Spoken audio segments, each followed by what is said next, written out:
Eto na naman tayo kay Panchang, yung magandang babae pero maliit ng utak. Pakinggan niyo 'to.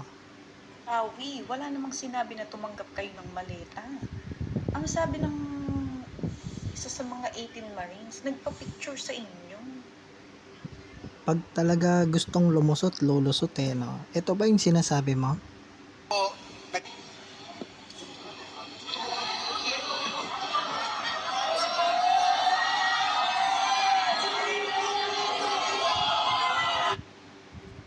Oh, 'di ba? Parang game show lang, 'no? 'Pag naglalabas ng picture maghihiyawan. 'Yan ba yung sinasabi mo, Panchang?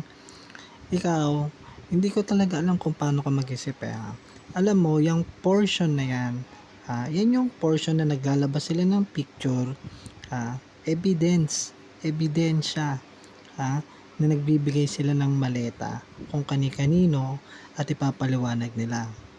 Tapos biglang nilabas 'yan. So tanungin kita, nung nilabas 'yan, ha, bakit? Tingin mo ano ang goal?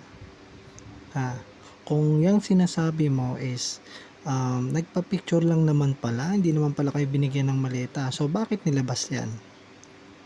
Doon pa mismo sa portion na naglalabas sila ng kunwari ebidensya, nagbibigay sila ng mali-maleta kung kani-kanino.